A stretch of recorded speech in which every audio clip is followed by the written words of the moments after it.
Good morning, gentlemen. Hope you and your families remain well, and welcome to another tremendous day of online learning. So, today we're going to be looking at product differentiating and unique selling points along with branding. So, product differentiation is part of the marketing strategy, which is the business's attempt to distinguish or differentiate its products from the competition. A successful product differentiation strategy will communicate to customers those unique qualities that makes their product different from the competitor's product. In what way does the business's product better satisfy the need or want? Or it might not necessarily be better in the sense of its quality. It might be cheaper, but in some way it's materially different than the competitor's product. Now, in reality, some businesses will actually try and create a perceived differentiation in the sense that maybe from the customer's experience, there's not really a material difference, but the marketing will attempt to convince customers that there is a material difference, an actual difference. So these product differentiations can relate to being the healthiest, the tastiest, the most efficient or customer friendly product in the market. Now we can see that some of these are a bit more subjective. Subjective means it relates to the personal opinions of people. So tastiest, that's very much in the eyes or in the experience of the customer. Unique selling point, well, this is connected to our product differentiation, and this is the factor that makes the product different from the competitors. So what point is the marketing department of the business using about the product to differentiate it from the competition? And this unique point that makes it different is the unique selling point. So we might use product differentiation by informing customers that the product is the highest quality. There are, of course, often material unique selling points which make them entirely different than customers, such as the first ever product of its kind on the market. That's indisputably a unique selling point. Highest quality, of course, we do have products that are of a higher quality than other competition. So I think about New Zealand's meats that we sell into international markets. We like to differentiate the quality of our agricultural and meat and fruit and dairy exports as being of the highest quality, of course. And lowest cost, well, that is also an indisputable unique selling point because it's pretty black and white whether or not a product is cheaper than its competitors. So the USP, we could think of it as what is our company providing to the customer that competitors are not. So if I go back to looking at the big picture of New Zealand's economy, our dairy sector has a unique selling point as being the most efficient producer of dairy in the world in the sense of carbon emissions. We have the lowest carbon emissions or environmental impact from our dairy sector compared to overseas producers. And this comes down to the fact that our dairy production, so our cows producing milk and what flows on from that in terms of cheese and other dairy products, is that we just need to put them in a paddock and they'll go out there and eat their grass and make their milk. So taking the energy from the grass that, with the exception of a few fertilizers, of course, is naturally growing. Whilst our international competition, many of them feed their dairy cattle the likes of grain. So the food that is put into the cow to create the milk has to be harvested and processed first which has an environmental impact, whilst in New Zealand, given our temperate climate, our strong grass growing conditions, we are able to feed our cattle in a more naturally and environmentally efficient manner. That's not to diminish the environmental impacts of our dairy sector, but this is a unique selling point that New Zealand puts forward when selling our dairy products and other agricultural products around the world. Alrighty, branding. So branding is the unique identity associated with a product, name, or business. Now there, I've got a little picture of an apple, and no, that's not an apple from our tremendous horticultural sector. Excuse me, that relates to a certain brand of a certain technology company that you're going to be looking at a little bit later on in today's lesson in your workbook activity. So a successful brand is remembered by the target market.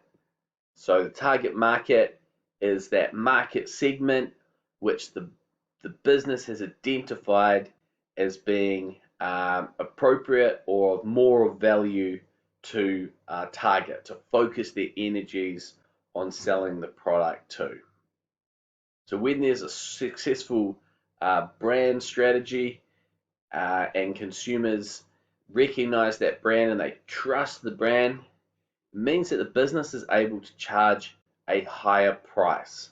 So the reward for successful marketing and getting the trust of consumers is being able to charge a higher price.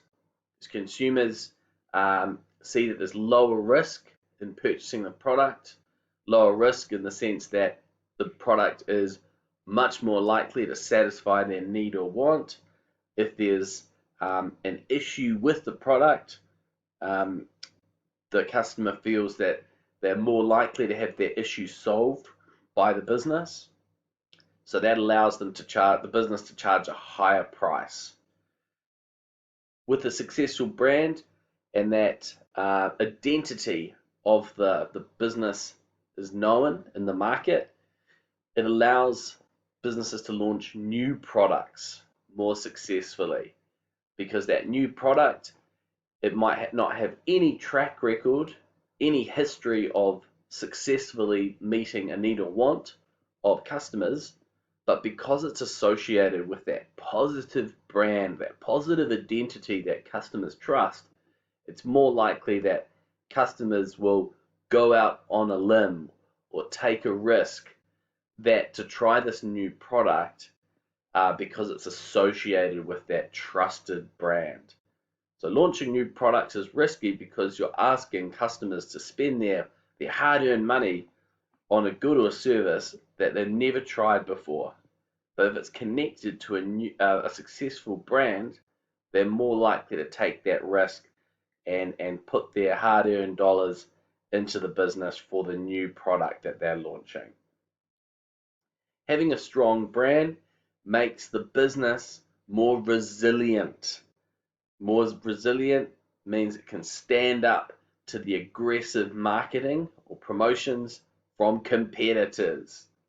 So when competitors launch big marketing campaigns and they're advertising their products heavily, they might be doing big discounts, it's likely that some of our customers will leave us to the competitors in response to their promotions.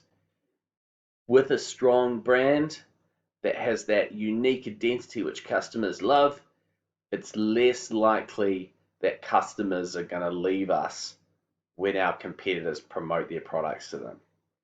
Some customers will or might leave us, but less customers will leave a business when there's a strong and successful and trusted brand. So brand loyalty develops, and this loyalty referring to customers loyally purchasing products from the customer. So that doesn't come without efforts, of course, from the business. Business does need to keep this brand loyalty strong by frequent advertising, keeping the brand in front of consumers is going to keep that trust and loyalty high. And customers' loyalty is shown through an emotional attachment to the brand. So I have a few of these products here, and I'm a passionate customer and very, very loyal of this brand up here, which you're going to be talking about a little bit later on today in your workbook activity. So with that loyalty and that passion, customers actually end up being promoters of the products. So right now, I've just done a little bit of promotion of this product, this brand to you, because of my emotional attachment to it. This brand, which you'll be discussing in your activity later on today, I trust and has served me very well in meeting my needs and wants in relation to the services it provides and the goods I've bought. So right now, I'm promoting it to you, whether falsely or not. I'll leave that up to you. And I can say that I've had a good experience with it. So the business is benefiting from my brand loyalty of telling my friends, my whānau, and personal connections that it's a good brand. Oh, you're looking to buy this kind of product? Well, have I got a recommendation for you? This brand has served me very well, and I'm confident it'll serve you well as well.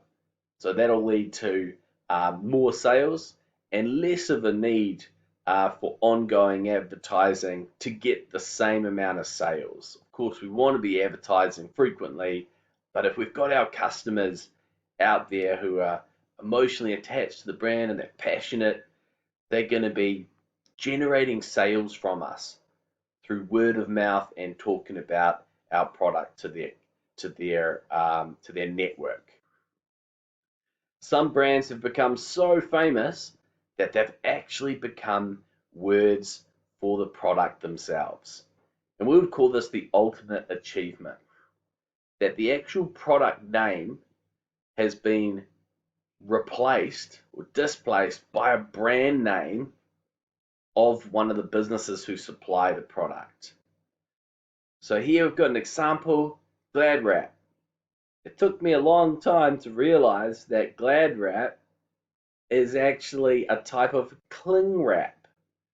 So this Glad Wrap is the name that I've been using for a good 20 years of my life to describe a product that's actually called cling wrap. And what we're talking about here is that plastic, very malleable sheet that you can unroll out and wrap your sandwiches in or other food there to keep it fresh for you to consume later on. But Glad Wrap is the name that I certainly have used for a long time, and I know that my family and many other people I've come across refer to this cling wrap as Glad Wrap. Bubble Wrap. Bubble Wrap is in fact a brand name. So what we're looking at here is that plastic protective roll that's got air pockets there, and it protects your electronic products that you cherish, perhaps if you're moving house or other valuables. But it's actually a brand name, Bubble Wrap, that we've appropriated for the product name. If I'm looking to transport myself from A to B, and I'm looking to get a ride, if you like, I'll say I'll get an Uber. I'll Uber it, even though I might be getting a taxi or an Ola. That's just a little bit of personal experience there, but I think Uber's sort of getting to be used in a similar kind of way, although I know Uber's got a large share of the market. Alrighty, we've got a couple of slides here to show you activities for today. So the first one here is complete task 8D to F on page 13 of the workbook. And then we've got task 8G on page 13 of the workbook as well. So any questions or issues, guys, please email me at t.horrocks@ags.school.nz. Kia kaha.